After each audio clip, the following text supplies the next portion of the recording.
V tem današnjem srečanju z vami želim v imenu Zelene Slovenije vas lepo pozdraviti.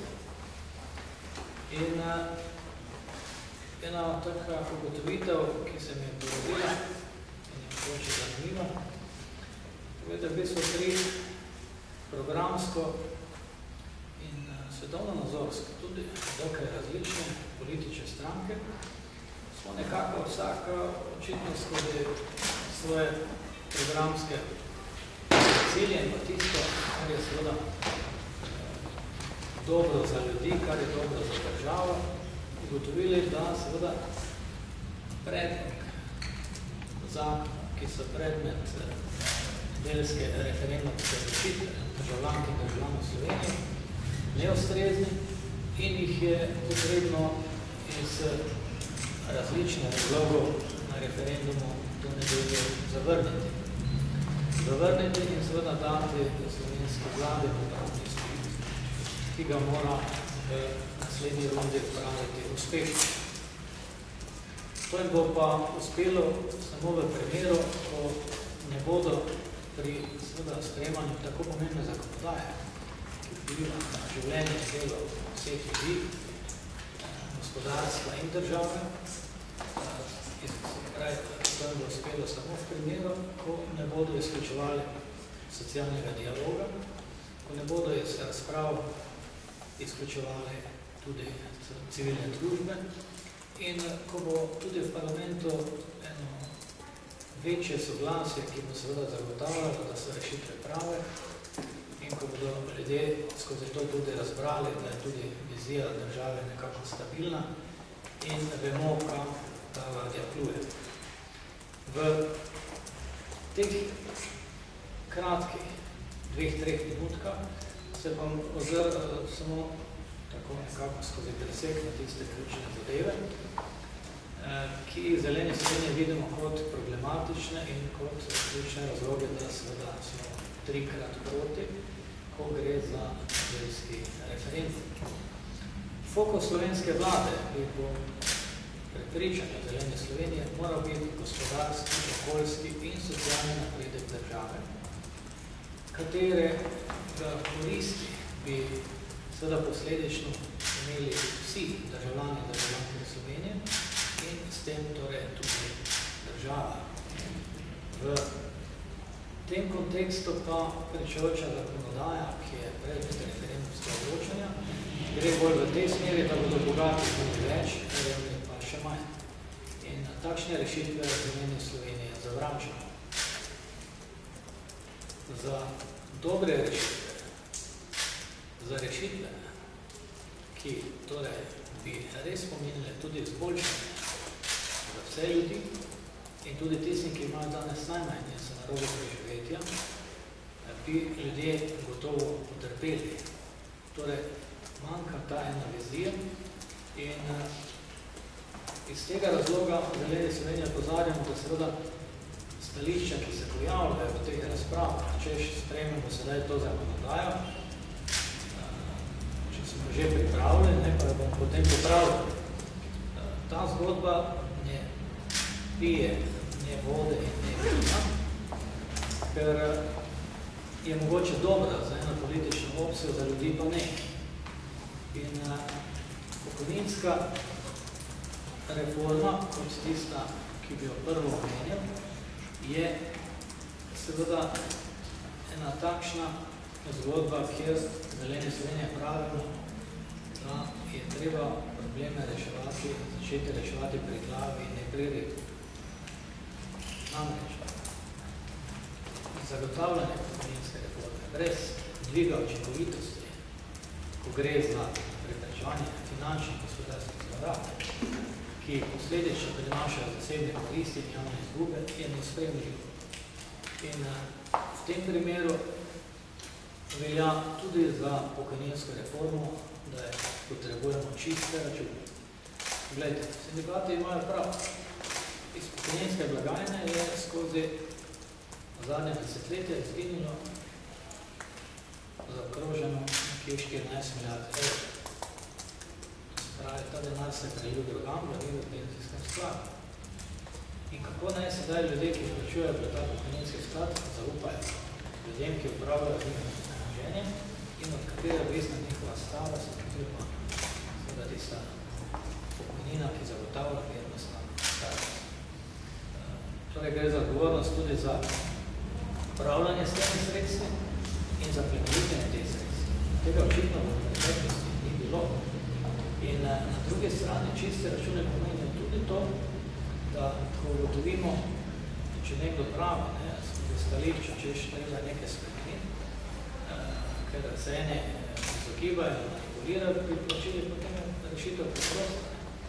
Mi moramo stimulirati ljudi, da bodo vplačevali v pokojninski sistem več, ampak na ta način, da bodo tudi zaupali, da ta denar ni izgubljen in da bo seveda posledično potem tudi njihova pokojnina večja.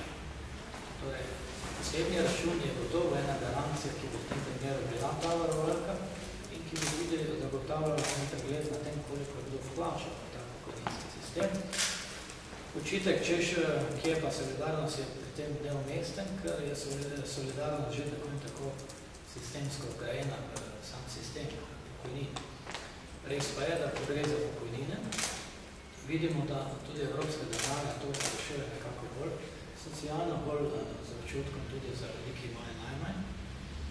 In ne gre samo za medgeneracijsko solidarnost, ampak tudi znotraj generacijsko solidarnost. Torej, verjetno ni prav, da nekdo nima niti takšne pokojnine, da je pokril samo življenjske stroške. V nekih drugih primerih pa seveda gre za izjemne pokojnine, pa te krepko presegajo tudi neko povprečje, primerljivo bi rekel znotraj Evrope. In tu torej treba tudi iskati rešitve, da bodo ljudje videli, da tisti, ki imajo največ, so pripravljeni stisniti, potem verjame, da bodo tudi ostali, da razumejo situacijo. In ne nazadnje, delovna mesta, ko sem pomenil glavno in rekel, ključni problem so nova delovna mesta. V Belgiji za milijardo evrov ustvarjajo 100 000 novih delovnih mest visokih dodano vrednosti. V Sloveniji bi za 50 000 novimi delovnimi mesti letno prehranili 300 milijonov evrov. Na eni strani skozi više davčne plačila in na drugi strani skozi tisto, kar bi prehranili na račun sedanjih socialnih datkov. In da slovenska vlada govori 300 milijonov evrov, ki jih pogreša. In zaradi katere govori, da se da pokojninska reforma tisti največji dosežek, ki lahko premore praktično k gospodarskemu okrevanju in likvidnosti državnega proračuna.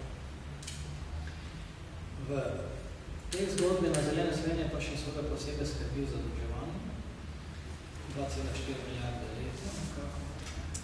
In na drugi strani, pogledajte, vložimo 300 milijonov evrov v T6, da bi te veliki ne vemo, ali bo prijemo naprave, ali bo količinsko dovolj, ali okoljsko ustreza projekt. Na drugi strani pa vlada najde 30 milijonov evrov, da bi rešila 2000 delovnih mest v Mugli. To so torej te očitne težave slovenske vlade, kjer potem seveda izgubi tudi verodostojnost in zaupanje ljudi. To gotovo ne koristi ne slovenski vladi, še manj pa seveda ljudem in pa državi, ki bi se danes morala spopadati z razvojnimi problemi, kako se prebiti med gospodarsko, okoljsko in socialno najbolj razvite države v EU. Ko gre za delo na črno, zelo na kratko,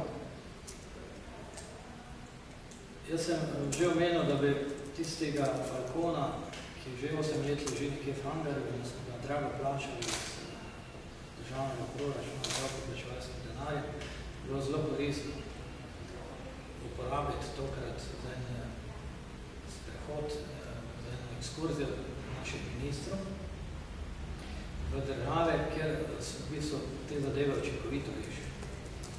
In kjer imajo sive ekonomije krepko po 10%, za Slovenijo se nekako ocenjuje tega med 25 in 30%. In Seveda Zelena Slovenija absolutno podpira preprečevanje dela na črno, ker gre za škodljivo dejanje, ki ima slabe posledice tako za posameznika, kot gospodarstvo in za državo. Je pa pri tem torej treba ugotoviti skozi analizo, zakaj prihaja do tega dela na črno v takšnem enormnem obsegu in šele, ko imamo te zadeve razjasnjene, lahko država tudi učinkovito ukrepa. Zakaj sem to omenil?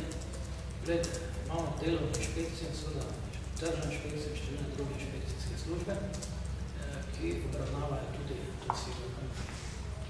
In Zelene Slovenije smo skozi določene podatke, pogovore, v bistvu ugotovili, da seveda inšpektorji dobro zapisujejo probleme na terenu in tudi posredujejo v skladu s pravili službe. Očitno pa vse te informacije, vse to znanje nekako obdrži na ministrstvu. In to je videti tudi pri tem predlogu preprečevanja dela na črno, ker je dejansko pomanjkljivo, nepregledno in omogoča, da bo inšpektor na Štajerskem tolmačil zakonodajo tako, na Primorskem pa drugače. Tega se to ne želimo. Torej, zakonodaja mora biti kratka, jasna, pregledna, tako da jo razumejo vsi ljudje. In v tem primeru, ko gre za preprečevanje dela na črno, je pa tudi ta medsosedska pomoč, kaj se država ravno tokrat v tem primeru lotila tega na tak način, zadovoljivo niso pojasnili. Vsekakor pa seveda Zeleni Sloveniji ocenjujem, da ko gre za medsosedsko pomoč, gre za dejansko dejanje solidarnosti in kdor preprečuje in želi preprečevati solidarnost med ljudmi je na napačni poti. To je bilo med nami, to nas je povezovalo in to nam je nenazadnje omogočalo skozi stoletja tudi preživetje. Glede arhivov je pa stališče Zelene Slovenije naslednje. Osebni interes nikoli ne sme prevladati nad državnim interesom. In ni prav, da bi v Sloveniji nasledili nekako tezi kolektivne krivde. Če kdorkoli, kadarkoli krši človekove pravice, to seveda osebno odmora. In iz teh razlogov skrivati arhive pred stroko, mislimo, ko gre za Zelene Slovenije, da ni prav. Torej, dajmo v zgodovini in zgodovinski stroki delo. Zdaj veste, da imamo preko 150,000 nezaposlenih, med njimi tudi veliko zgodovinarjev. Zgodovina ni drugorazredna tema. Torej, dajmo na delo, naj se ukvarjajo z zgodovino, naj ugotovijo dejansko, kako nekaj te stvari tečejo, da to zapiše tudi v učbenike. In gotovo tudi država želi imeti zgodovinsko področje urejeno.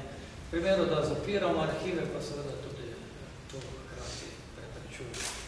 In v kontekstu tega zakona ugotavljamo, da ni nobene potrebe, da ne bi ostal v veljavi že sprejeti zakon, ki zelo kvalitetno rešuje te zadeve. Hvala lepa.